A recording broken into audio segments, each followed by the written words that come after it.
Welcome to the Ratings Eventing Podcast, and today we have an Eventing Podcast Classics for you, because yesterday we heard the incredibly sad news that the most capped British event horse of all time, Over To You, sadly passed away at aged 34. He was a phenomenal event horse that I know many of you will all have very fond memories of. In April 2020, Nicole and Catherine, they caught up with Jeanette Brakewell to relive the highs of his career. And I'll tell you what, there was certainly many highs. He's had 8 consecutive major championship appearances for Team GB, 8 major medals, and a whole host of top 10s at 5-star. He really is the definition of a horse hero. So we hope you enjoy this Eventing Podcast Classics Horse Hero Over To You show. Our thoughts go out to Jeanette Brakewell and her whole team during this time. Thank you, Over To You, for all you did for eventing, and we hope that you rest in peace. Welcome to the Ratings Eventing Podcast and a brand new episode in the Horse Heroes series. And this is a show that when we asked who you would like to see, this horse's name came up a huge amount. He was already on our hit list, and there's a reason that he is, because he is massively popular. Catherine Austin is with me. Catherine, we have been like two school children reminiscing over his career. I know, it's so exciting to do this because this horse is a proper hero, a real, more than a stalwart of the sport, a hero of the sport. And it's great a few years later to be able to give him, some of the credit that he utterly deserves.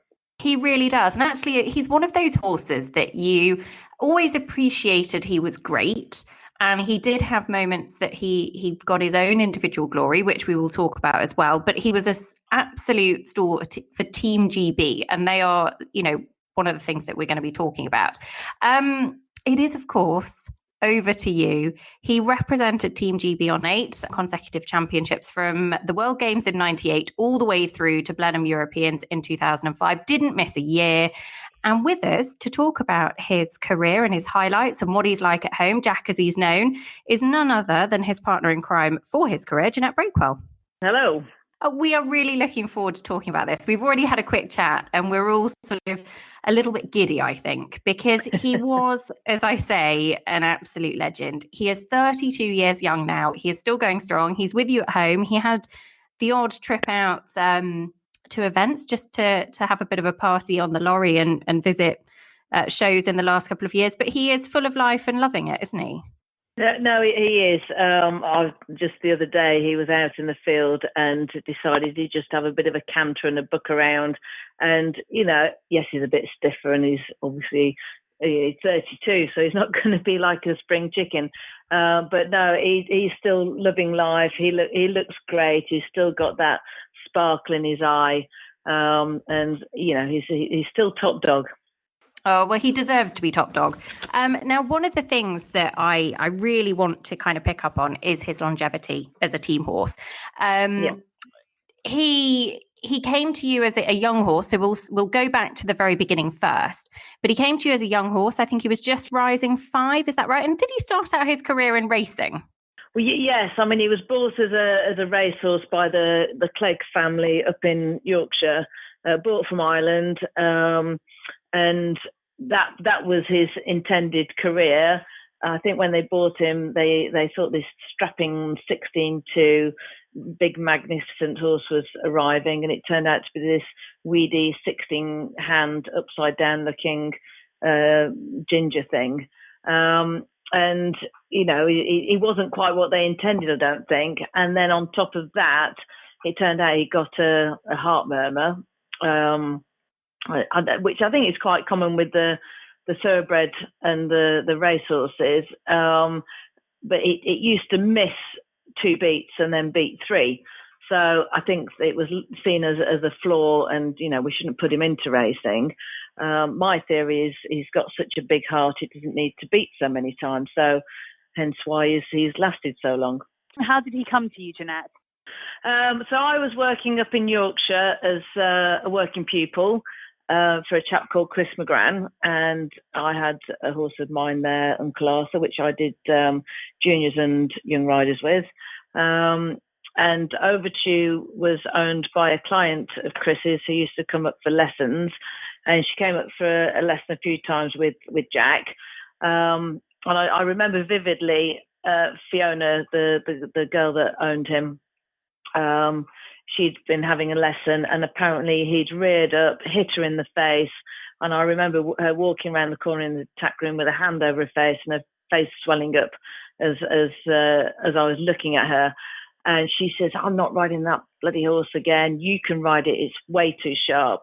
But previous to that, Fiona had John T. Evans working for her, and John T. had done the re-braking of him. So he'd done the racing thing. He didn't get on very well. He was too sharp. They'd dismissed him with the heart thing. And so he went back to Fiona at home, and John T. was working for her. And he basically did the re-braking of him and got him going through his 4-year-old year. And it was probably at the end of his 4-year-old Rising 5 that she then brought him for lessons. And that's how he sort of appeared on the scene, as it were. So I started riding him from there, really. And did you like him? I mean, what did you think of him straight away, if you can remember? He's a funny looking thing. Well, as you know, he's got quite a high neck carriage. He's got a reasonably dipped back. He was quite a sharp horse at the time. But no, he was an athlete at the end of the day. He didn't move brilliantly, but you just felt that everything worked underneath you. And jumping wise, I remember thinking, I wish this horse would put some effort in, because it just didn't put any effort in, which actually in hindsight, it was all too easy for him. And he only ever started to put effort in when he went up the scales and, got to advanced level, because trundling around an intermediate was a little bit scary. And was he always, one of the highlights of his career was his cross-country form. He was always sent out as pathfinder for Team GB and very much reliable in that phase. Was that evident very early on, that he just found it very comfortable and he just knew what he was doing? Yeah, certainly the cross country, he always found that very easy. He was bold. He never spooked at anything, even though as a youngster, like, you couldn't go past a pram that was coming towards him or a dog on the road. He would just whip round. Whereas doing his job, going cross country, he was as bold. Never looked at a ditch, never bothered about water or anything like that. So yeah, he sort of excelled in that part. But the pathfinder thing, I was sort of thrown into it, really. It was in Le Moulin in 1999 as our first European year, and Chris Bartle was chef de keep at the time, and I'd had a really good run round Burley the week before on a lovely mare called Melford Bell, who Terry Boone rode before me that year. And I'd had a really good run round there. I'd ridden the mare round 3, maybe 4 events, and then took her to Burley. So that had given me a lot of confidence. So I think off the back of that, then Chris, having seen that our cross-country record was pretty good anyway, sent me out first to go, and it worked. And I got really comfortable in that position. And I think... it was not just the fact that he was a good cross-country horse. I was confident then going in that position that I was happy to do that. Because so Le Moulin 99 came a year after his first World Championships, which was Rome in 1998. Talk to us about that experience, taking him, because he must have only been a fairly young horse still at that point. He would have been 10 then, so he did his first badminton as a 10-year-old. So I basically did 7 consecutive years. So he did his first badminton as a 10-year-old, and I remember it was really wet that year. And in those days, we then had a final trial, which would have been at Hembury, around the advanced at Hembury, and then after that we were then. I remember Giles Rousel was there, various other people, and we then decided, they then drew up the shortlist basically. And I think initially I was on the reserve list, and then something happened. I think at least 2 of us on the reserve list then got in to go to Pretoria that year. Thinking he was a individual at the World Games in 98. Yeah. No, yeah. We weren't on the team. We went as an individual, which was great for me because there was no pressure, and I did slightly balls up on the cross country. I think that was one of his few refusals. I got a 20 on his card there. Diminished his price by thousands. Probably not a bad thing looking back, Jeanette, to be honest. Like, it's okay. Well, he was never going to be sold. I froze at the point where I should have ridden forwards, and it was the one fence I was worried about and wasn't sure how I was going to ride it. I made a mess of it. I had to stop, came around, jumped it, carried on. But it was a great experience. I was relieved at the end that I was put as an individual, and went in the following day and jumped a lovely clear show jumping round. And it was just a really nice introduction to being on the team for me, because there's no pressure, and it was just me and Jack doing what we enjoyed. Yeah, and what you really thrived in. And so going to Le Moulin the next year, 1999, the Europeans there, the team actually won a gold medal. It was a real golden era for Team GB in the time that you were part of the squads. He actually went to 4 Europeans and came home with 4 team gold medals. Quite remarkable. Mm-hmm. So he then went to his first Olympics in Sydney, which it's a long old way, and there was quite a good deal of traveling, as you'd expect, to get out there and the team to come home with a silver medal. But it was his first of the 2 games that he went to, the other being Athens 4 years later. Yeah. Yes. No, it was quite daunting, really, because to fly a horse for 24 hours plus, and then you hear of all the stories, they can get travel sickness and they might never be the same again, and blah, blah, blah, blah. That was the worrying part. We had great veterinary care with Jenny Hall.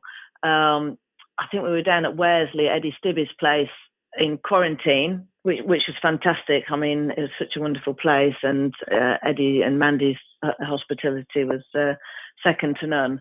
But no, the prep was great. The horses all flew out there. They had each 2 horses had 1 groom. I think my groom, Catherine Catherine Shiner, she is now.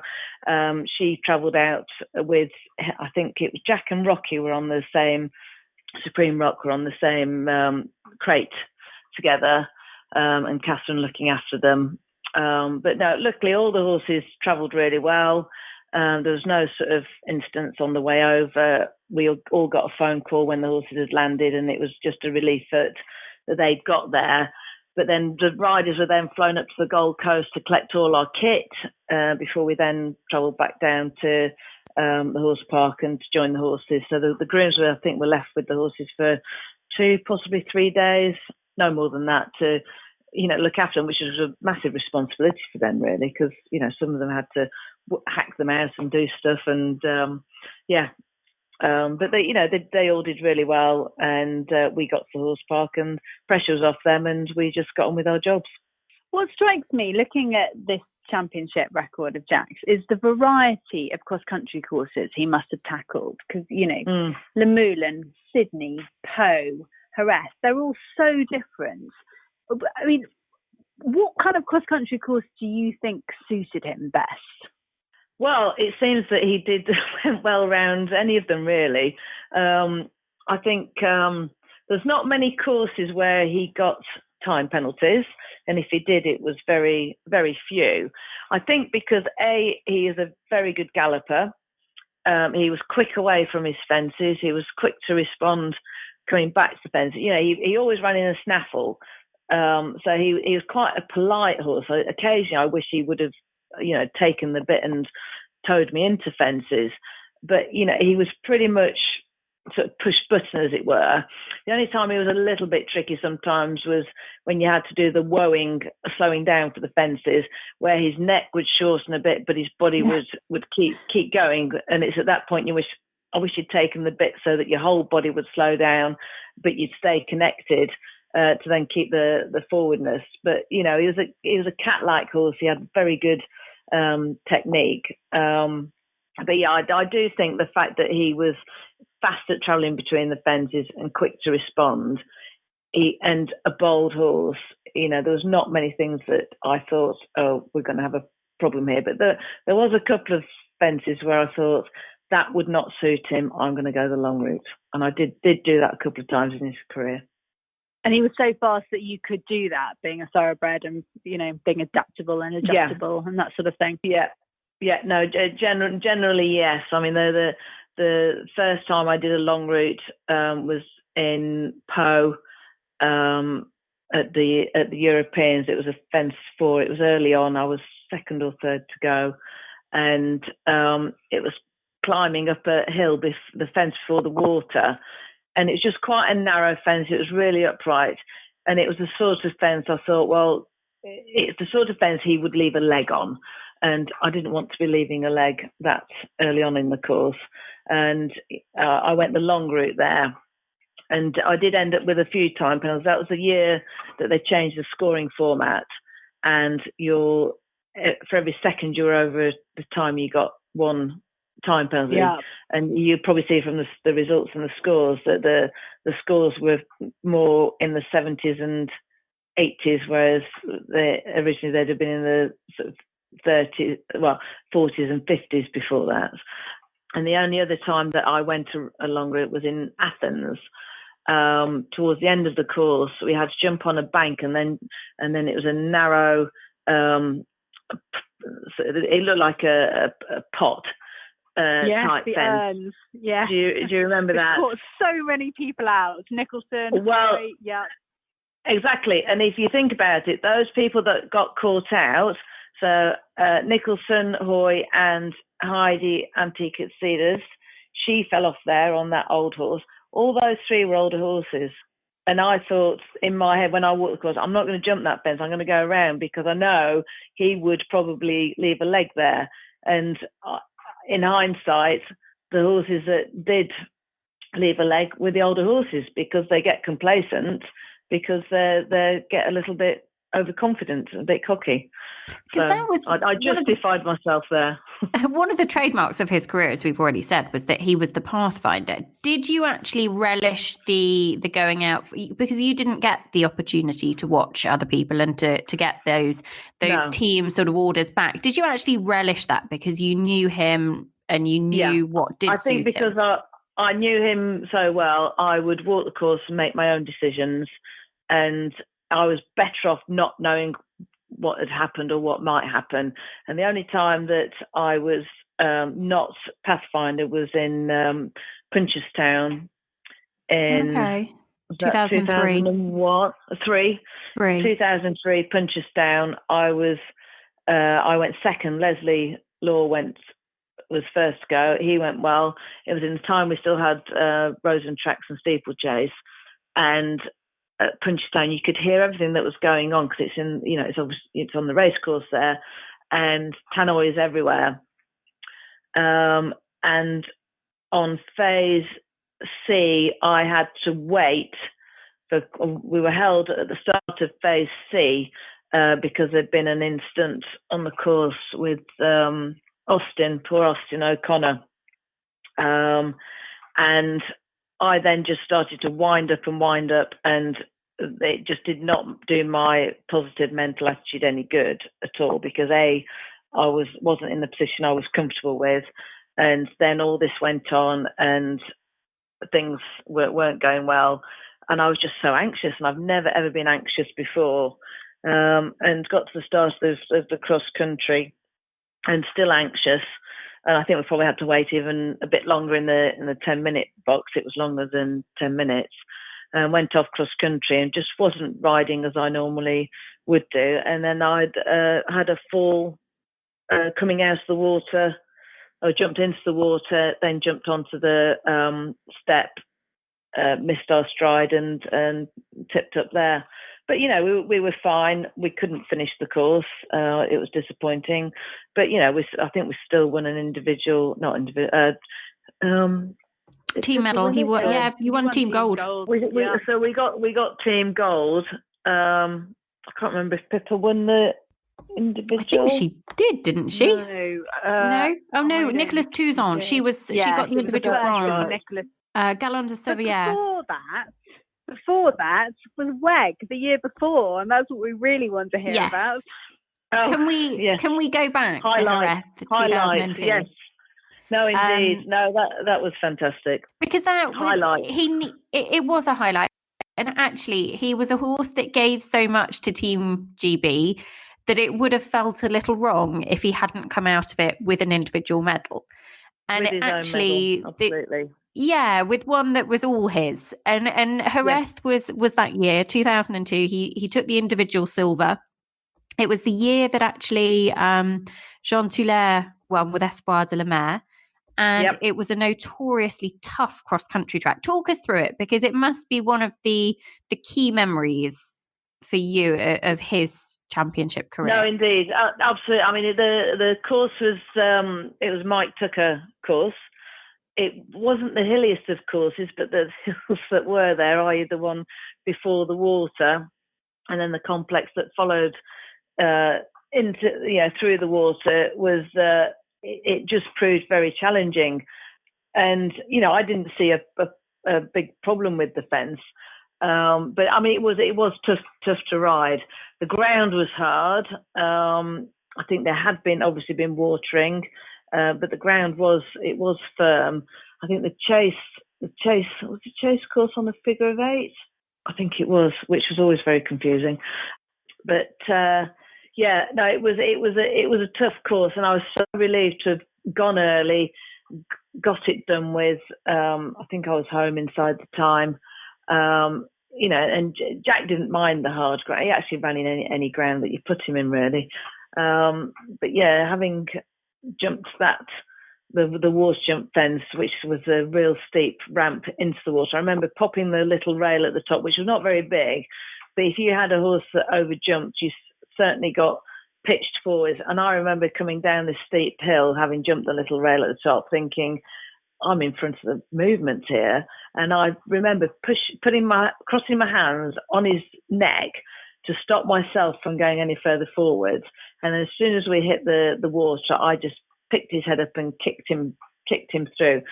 And he just kept going. But no, it was a real tricky course. It was a cleverly built course, and the results showed that. The British team was sort of a legendary team made up of real proper equine heroes, wasn't it? I mean, H2O. Yeah, so it's H2O, Scream Rock. Yes. And they all had problems. Yeah. And to be honest, normally when you've got...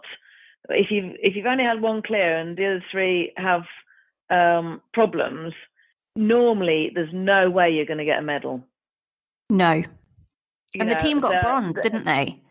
Yeah, which meant that every other team had an issue as well. I mean, that year was actually a fairly incredible year anyway. You had the likes of, obviously we said John Toulaire, who took the individual gold, but you had Kim Severson, Winsome Adante, the triple Kentucky winner. Yes.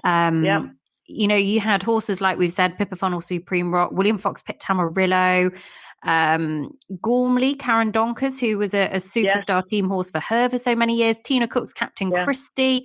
I mean, the list of sort of exceptional horses, you go further down and there were problems all the way through. Yeah. I remember Pia Pantsu, who we've not heard of for a long time. She was way up there, and had rails down which you would have never imagined. Really, that was a good jumping horse. And actually, that's another point to take. That the show jumping was, I mean, as you often see after a really tough cross country day, but that was exciting bit. That was the most. I've not known anything like that far. I think I went into the arena. I was lying 6th, and so went from 6th and moved up to silver medal within the show jumping. And I remember I was done my round. David Davina Edney was there grooming for me.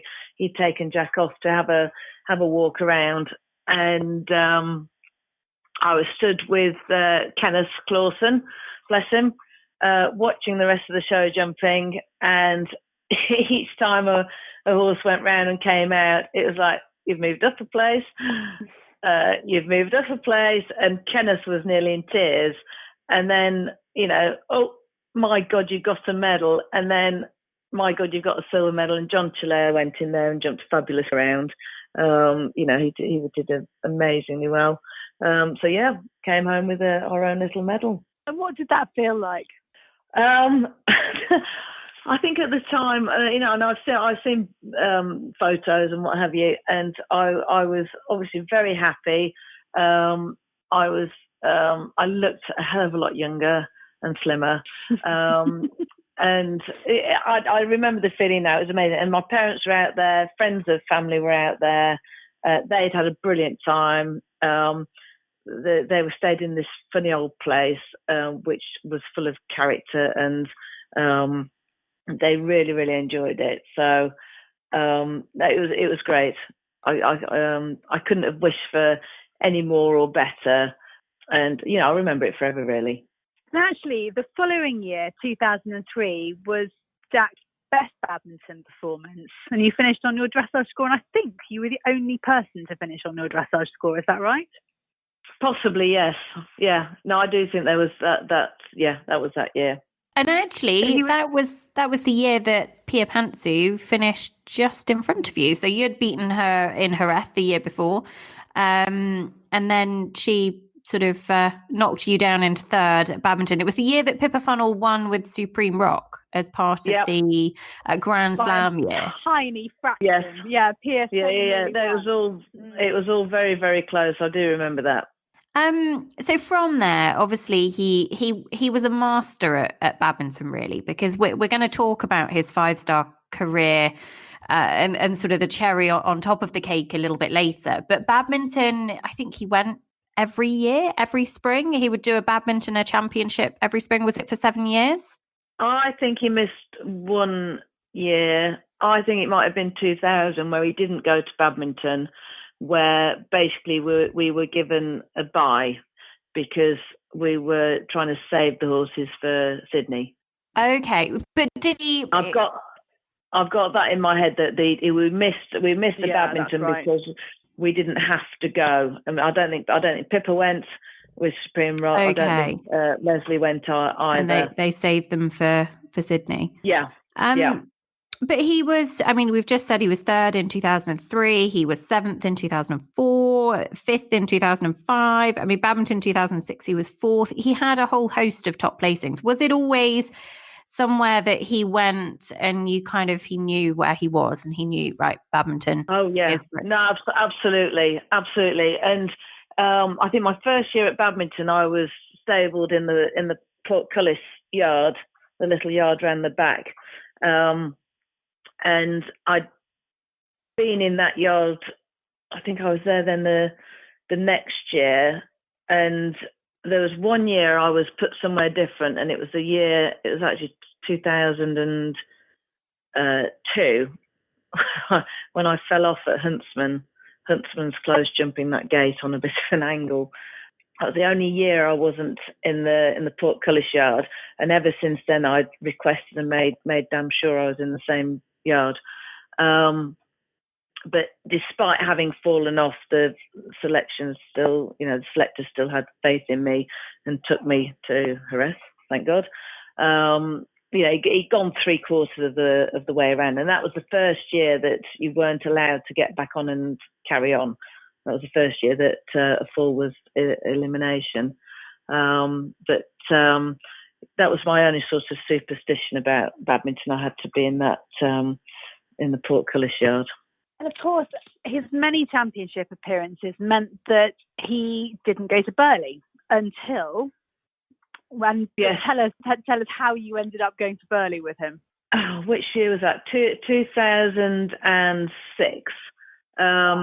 So he'd done Blenheim the year before as a 17-year-old. He then did badminton as an 18-year-old and finished fourth.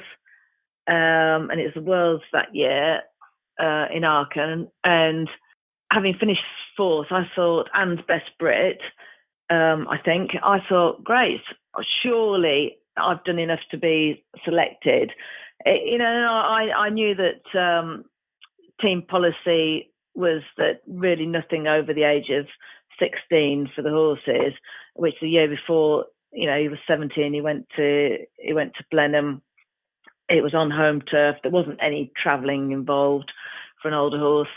I thought I'd done enough to get on the team again, and I got the call on the way home basically to say that we weren't going to be considered, which I was gutted about, because I thought fourth was good enough, and having known that older horses had done really well later on in their life around championship tracks. I was disappointed, but it gave us the opportunity to go to Burghley, and he went really well around there, around his first Burghley. Different terrain again for him, but the terrain didn't bother him. He was he was a fast horse. He was full thoroughbred, and a top 10 place in there. So we'd managed to tick that box as well. Was it obviously the disappointment of not going, but it would have also felt a little bit wrong if he'd gone to the end of his career without having had the opportunity to go to Burghley. And of course, every year previously, he'd been going to a championship. So in a way, Burghley kind of ticked the box and completed the circle, so to speak. No, absolutely. And he still felt so fit and well. I'd never have not considered going to Burghley. The opportunity was there. So we took it. He had been to Burghley a couple of times just to be stable there when I was competing him in a championship, and Burghley was sort of the week or 2 weeks before the championship. So he'd been there before, stabled and been working, but that was obviously his first time competing. And he went from Burghley to badminton in 2007 it was, which ended up being his last run at 5-star. He finished still inside the top 15. And he was 19 doing his final badminton. Did that, or when did thoughts sort of turn to actually this could be it and retirement is perhaps looming for him? Well, to be honest with you, I was really disappointed not to be in the top 10, which was my aim before going there. And I think he had a couple of rails down, and Jack was generally either clear or one down. And, he was obviously starting to feel his age a little bit. I was disappointed not to be in the top 10. And, I thought, well, that for me, he'd done well enough. I didn't want to try and do another one to try and prove a point. He was 19. He owed me nothing. He'd had a good run around there, and I was happy with that. He ticked enough boxes anyway.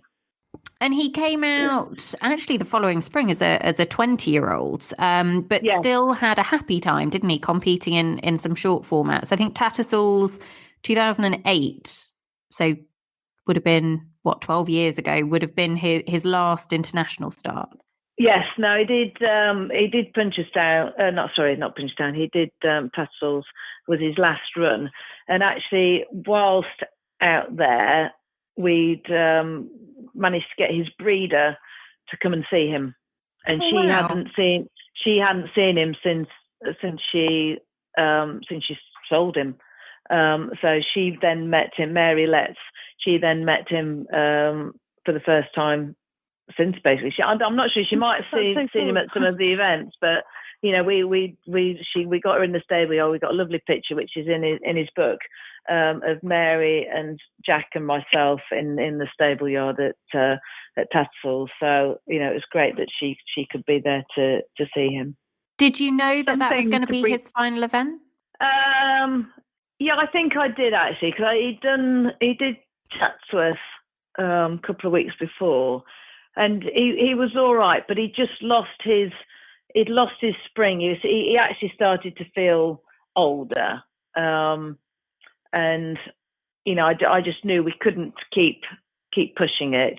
He was feeling older, but he was not the sort of horse you could go then and just play around doing novices, because he would have found it too easy. That it would have been a bit frightening. Like I said earlier, I ran him round an intermediate at Lincoln as one of his prep runs, and he just it didn't frighten me, but I thought, Jack, you're not even backing off any of these fences. This is just no good. So it was better around the bigger tracks. I remember his Burley year, he ran around 4 events. I think he did Belton, badminton, and I can't remember which event he did in the autumn. He did 1 event and then he did Burley. So he ran 4 times one year, and that was it. Jeanette, what I'd like to know, what was he and what is he like as a character? If he was a human, what kind of person would he be? I've always likened him to Victor Meldrew. He's a grumpy old git. Is he still? Yeah, no, he is. Unless you've got polos or treats, he's a grumpy old git. He's not a horse that likes to be fussed and patted. You know, you go to the stable door, he comes over, he sort of snarls at you. You know, he won't bite. He's not really got his ears back, but it's a bit like sod off. This is my space. You know, he's very much like that. And we have real trouble at the minute trying to get.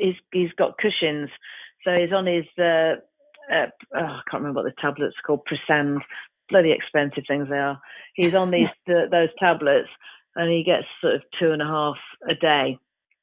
And you can hide them in carrots, you can hide them in apples. He knows when they're there.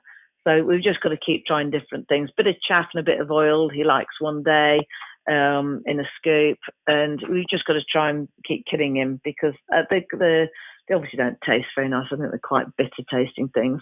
But yeah, we have to fox him out to try and get him to eat the things. I imagine it's he probably thinks, gosh, he thinks I'm stupid. I know I want a bit of this today. Well, exactly. Well, maybe exactly. That's it. Yeah. I want something else. I don't like that. Yes, exactly.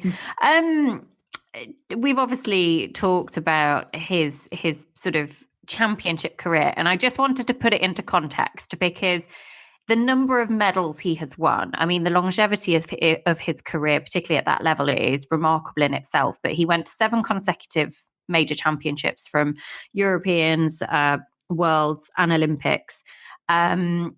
And that took him 7 years. And plus he had that individual medal. So he has 8 major championship medals.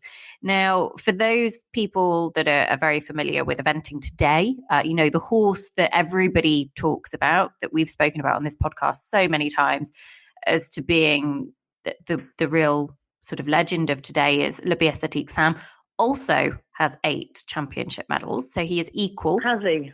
He's had far more individual medals.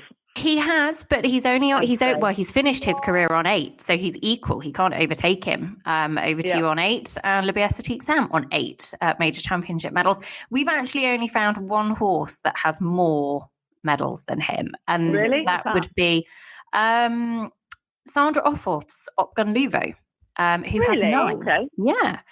But he does beat a good number of horses. So, I mean, if you think of the likes of Hale Bob is on 6 major championship medals. Miner's Frolic was on 6 as well. So, you know, these are all horses that have been legends in their own right as well. And he's up and above them. So I think it's important that we kind of put it into context exactly how good those were and how sort of long he was at the top of his game for, because it's not often that you see a horse. I mean, I certainly can't remember another horse that has represented their country at that many consecutive championships. So no. Was there a secret to it? 8 years. No secret. He was I think he was just a very tough, Jeanette, you know, tough sound horse. Yeah. Your management and keeping him on the road and keeping him sound and happy and healthy. I didn't do anything. He did it all himself. I promise you. He never wore bandages in the stable. He was always, you know, free-legged. Not three-legged, but free, as in nothing wrapped around them. You know, I don't mollycoddle my horses. They're horses. But yes, if they've got underlying issues, they've got problems, they need management, then that's fine. And but no, we certainly didn't wrap him up in cotton wool, but we never took any risks with him. He only ran when he needed to. He only ran fast at the 3-day events.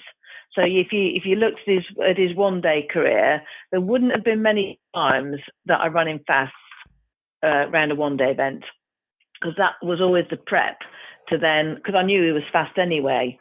That was always the prep to get him ready for the 3-day event. There's no point breaking them around a one-day event. No.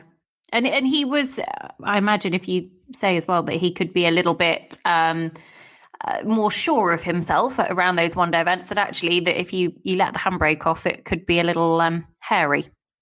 Yeah, potentially. You know, he preferred the longer galloping bits. He was much better when we had the roads and tracks and steeplechase, because that really settled him down.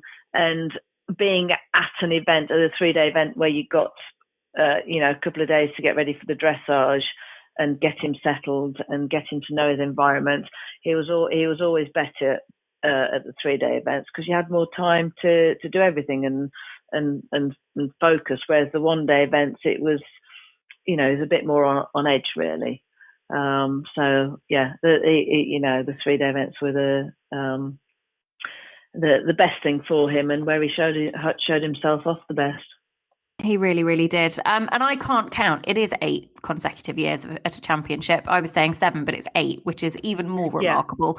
And then 5 stars for 2 years after that as well. So such an incredible career. And there is a book. I know you just mentioned it then, but there is a book that is about him that if people wanted to kind of delve a little bit more into his story, they can do, can't they? Oh, no, absolutely. Hilary Manners, her and I, she did the book. I helped a little bit. I think the book was finished quite a few years ago, actually. It was probably when he was 21. It was probably a year after it's still on eBay. He retired. I'm sure it's still on Amazon. Well, actually, there are still a few books left, and you can get one through my website. There is a link to purchase one there. So they are definitely still available. I'm sure there's a link on my website to be able to get hold of one. There you go. And I've just found it on Amazon as well. So if you want to go and find it, listeners, you can do. Either way, it is an incredible read, and it is an incredible story of an incredible horse. And we have loved delving more into the highlights of his career. And I have to admit, as we said at the beginning of this show, it's so nice to kind of reminisce and go back, because it's easy to forget, isn't it? It's easy to kind of take for granted something that actually, when you look at it, is such a massive, massive achievement. And he was a huge part of the sport and was a stalwart for Team GB in a real golden era. So Jeanette, thank you. Happy retirement continued for him. Keep trying jam sandwiches and whatever else it takes to get those tablets down him. You know what? I think that might work. You've just given me a good idea. I'll be honest. We used to have a very tricky Shetland pony that the only way he would ever take Butte was in a jam sandwich. Really? And whenever I was a kid, my mum would be giving him jam sandwiches, and I would go with like little fingers pilfering, and she'd be going, not that one, because he used to have like a decoy one. There would be me trying to eat the kind of the dosed jam sandwich. But there you go. It's very sweet. I know. Jeanette, thank you. Catherine, thank you. It's been as enjoyable as I thought it would be. Pleasure. Yeah, it really has. Thank you. I've really enjoyed it. It's been so nice to talk about Jack, because he is so special. He really is, and he still he won't be going out anywhere at the moment because nobody is, but he still does enjoy a little trip out here and there. So Jeanette, thank you so much. Over to you on our latest episode of Horse Heroes here on the Echo Ratings Eventing Podcast. Listeners, we hope you've enjoyed it. Don't forget, if you've got any other horses that you would like us to enjoy and to look back on their careers as well, then get in touch with us at Eventing Podcast. But we'll be back very soon with another episode for you. Thanks for listening. Thank you for listening to this episode of the Eventing Podcast Classics. Don't forget that the entire back catalogue of the show are available to go back and listen to for free on your chosen platform, or just go to echoratings.com/podcast and you can find the link to go and look back and peruse them at your leisure. There's over 500 previous podcasts, everything from interviews, event previews and reviews, you name it. It is all available for you to go back. So why not go and have a delve and see what you might listen to next? For now, though, that is all we've got time for. We'll be back very soon with more.